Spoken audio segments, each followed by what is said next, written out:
this on. Breathe low in your belly.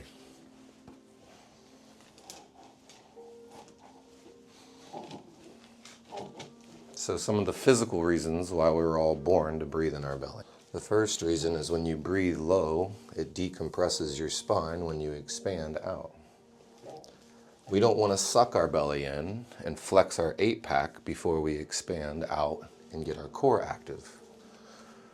That would be poor muscle firing patterns. And we know poor muscle firing patterns results in injuries every single time. So our Creator gave us, all of us, 100 billion of us ever born, the ability to breathe low. It's our first gift and it's our last gift. And we're not flexing it concentrically where you're sucking it in. No, you're going to breathe, expand, and you're flexing it eccentrically, meaning as if you stretched a balloon and breathed the balloon full of air. That filling up effect creates tautness to the skin of the balloon, and now we have structure. So we breathe, expand, and now we have an active core. It's decompressing your spine, helping to feed all these joints and discs. That's step one of our set position. Then we follow up with our Kegel and our glute underneath to solidify this region of our spine and our pelvis. Breathe low. What's it doing physiologically though? It's maximizing our oxygen. This idea that when you breathe in, the majority of your lung tissue is down here. I see a lot of people with anxiety and they struggle a lot with mental health, and the first thing I typically will see is they're breathing up in their chest. I believe one of our major causes of anxiousness in our society is hypoxia. We're forgetting to breathe. So breathing helped me with my mental health, I think, the most. In Qigong, ancient India, Buddha said it was your physical form of prayer. Because if I'm focused on taking a full belly breath, which takes me about 5 seconds to inhale, and about a 1 second peak, and then a 4 to 5 second exhale, depending on what I'm doing, then I'm maximizing my breath, maximizing my oxygen concentration in my blood, so I have the ability to oxygenate my brain better, and all of a sudden I'm thinking better, I'm thinking more clear. But this idea that I'm focused on breathing and my mindfulness with it forces me to stay in this idea of now. I think that's what Buddha was trying to talk about, was this idea of don't always try to dictate the outcome and try to control everything. Fix this leg for me. That's right, we want our femurs facing forward. We don't want our toes flopping out. That was probably my biggest issue, always, is trying to dictate the outcome. I thought that was the whole point. Why did I go to college for 10 years if I wasn't trying to control my outcome? You know what I mean? Well, at times in our lives, yeah, we need it. But I think the biggest thing is switching gears, working smarter, not harder, being more rooted in your breath so that I'm thinking better and this outside world isn't constantly shifting me because I'm thinking about how I'm breathing. I think that's that idea of walking with your Creator now. It's really cool. So breathing in our belly isn't just something we were given. It's something that gravity kind of demands. We all know gravity is 9.81 meters per second squared, and it is a constant force pulling down upon us. If I do not breathe and decompress my spine, right, then I'm being compressed. We know you have over 750 pounds per square inch in your lumbar spine when you stand. That pounds per square inch goes to 1,500 pounds per square inch when you sit. This is why all employers have to provide a standing desk for employees. They have to provide a healthy work environment. Once again, we were never built to sit. Homo sapien erectus. We were built to breathe in our belly, activating a core, decompressing our spine, increasing our oxygen concentration. Being rooted in the idea that nothing outside is allowed to shift me. And if it does shift me, then that's on me. And that's the hard part. Is how many times a day can you catch yourself not doing the thing of the set position, those 4 things: breathe in my belly, Kegel and glute, lat, and a chin tuck. You can imagine my frustration after 10 years of college and $250,000 in student loans, and the answer was breathe. You know what I mean? But it just keeps coming back to it. And the more I learn about what they believed and what they think in ancient times, the more they figured it out. Breathe low. Let it go. It's not about material things. It's not about how much I can accumulate. It's about how much can I obtain in my breath? How much energy can I obtain, right? So that oxygen concentration then gets into my blood, right? And the blood just doesn't move, right? The blood spins.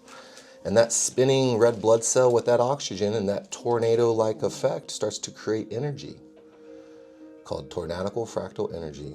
And it creates a charge in our blood, creating a plasma state for our blood. So we are plasma as well. My heart's not a pump. My heart is it's a tornado maker, right? It has to add an oxygen, charge it, and then start spinning it.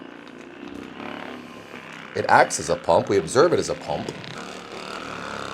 So your true task is not your job.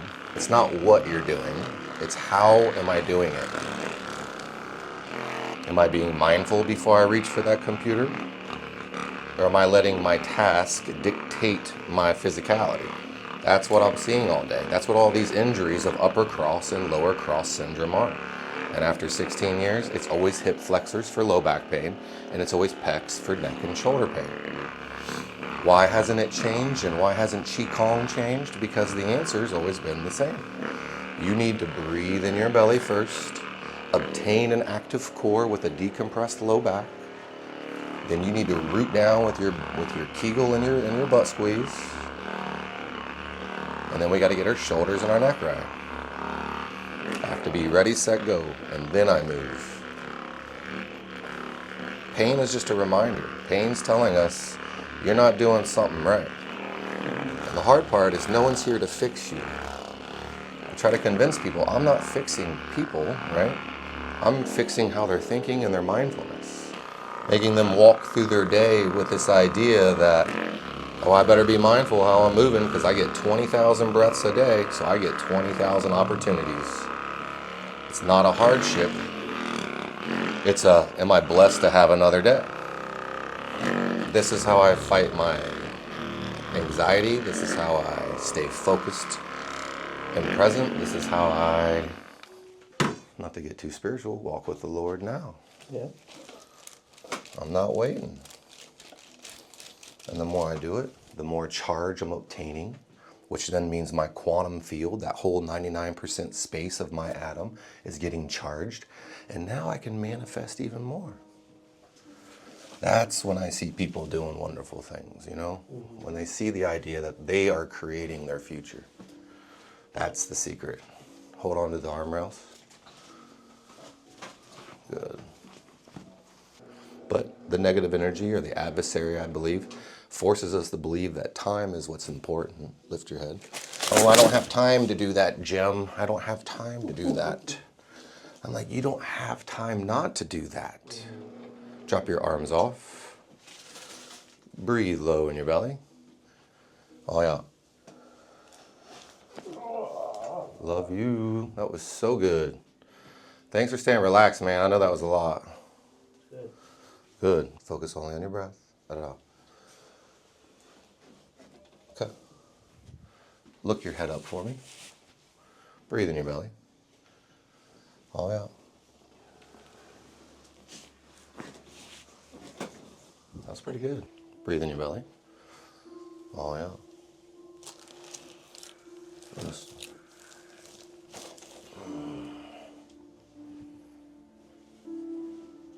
breathe in your belly.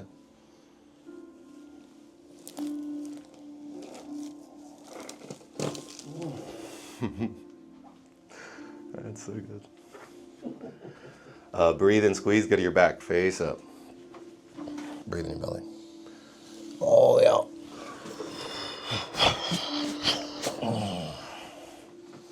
Breathe it, lock it in on your side facing. So before we move, we fill all the way out to decompress, get our core active, then we feel our butt, then we turn. If we've ever heard of anyone bending over and picking up a feather off the floor and herniating their discs, they sucked their belly in, they fired their back muscles first before their core, and then they flexed forward and herniated that gooey center part of their disc. Right. Which we can all do. But luckily, we were built to decompress first. Let go. You got me on my soapbox today. One more time. And the knee's gonna get guided up, and you're gonna fall asleep. Let go. Oh, man, so good. Switch sides.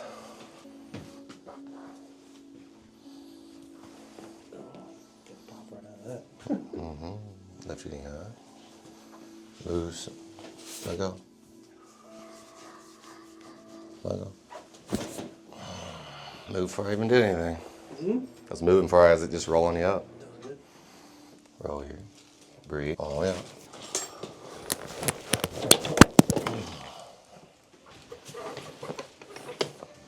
Good. Good.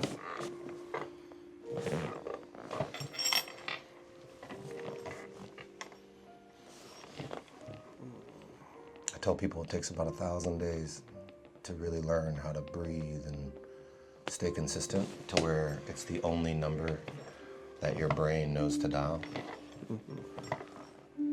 Because in reality, being who we are as humans, we're all athletes. We all make muscle memories. Whether they're good or bad, that's once again our free will. And it's not shame on us when we catch ourselves slouching. After, 18 years of training in this, tucking my chin, I have to tell myself 1,000 times a day. So no one's ever going to figure it all out. I don't think we want to, personally. It's just whether or not you're being consistent enough to catch yourself and being mindful enough to do the right thing. It's just like food. No one's gonna eat, I only know one person.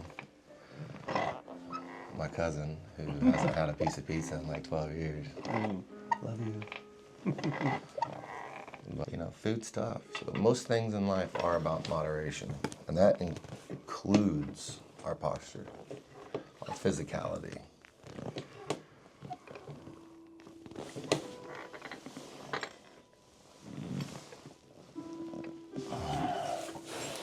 Not too much, right?